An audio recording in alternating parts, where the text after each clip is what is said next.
Mga kapuso, pila ka K-12 graduates ginpakigbahin ng kabudlayan sa pagpangita sang trabaho. Pagbago sa K-12 program kag dugang nga workforce ginalauman. Hibaluon sa special report ni Kim Salinas. Hindi tanan niya kabataan ang mahatagan sa oportunidad niya mag-eskwela. May pila nga kinahanglan maguntat bungod sa kapigaduhon. Kaangay isang 24 anyos kasi ayan sa Barangay San Roque, Haro, Iloilo City.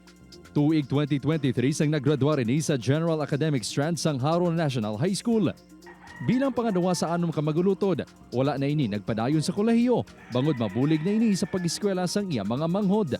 Sang iya paggraduar sa senior high school, handom kunta ni isining nga mag-abroad o kon magtrabaho sa BPO company, agod mas dako ang mabulig sa iya pamilya.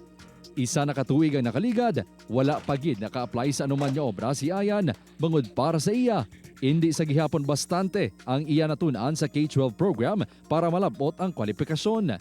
Nakulbaan kung mag-apply sa uiban nga obra, kaya mula na sir sa kulba.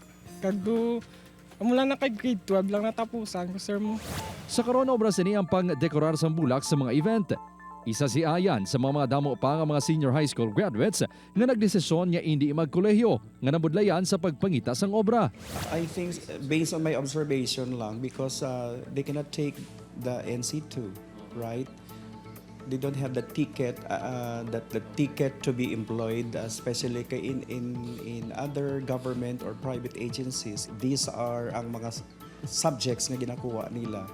Actually preparatory sa ila manya nga course na iko. Madumduman niya isa sa mga tuyo sang K-12 program sa ginimplementar ini sang 2012 sa idalom sang Aquino administration nga mangin job ready na ang K-12 graduates. 12 katuig nang nagligad, kaangay nga wala sa gihapon nalabot ang tuyo sang programa. Ini matapos nga sang damlag lang, ginpahayag ni President Ferdinand Bongbong Marcos Jr. nga wala nagtaas ang employability rate sang K-12 graduates.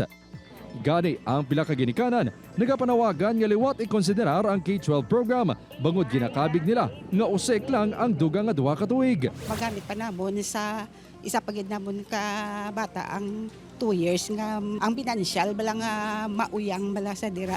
Sa pagpungko ni Senator Sani Angara bilang bago nga Education Secretary, may pila ka mga pagbag-o nga ipatuman sa K-12 curriculum.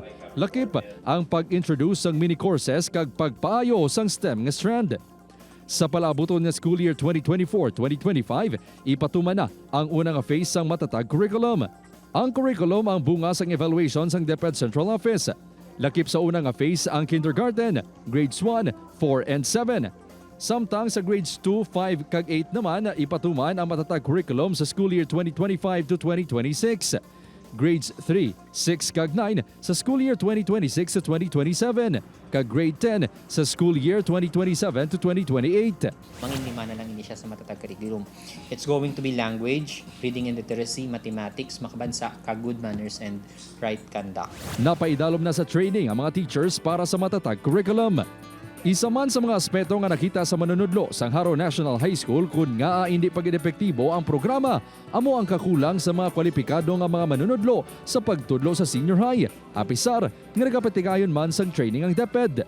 Pag ulikidya sa mga maestra, kapin pa sa amon mga teaching loads, tapos ang amon na benefits as maestra. Upod Caramel Porquia, Kim Salinas. 1. Western Visayas.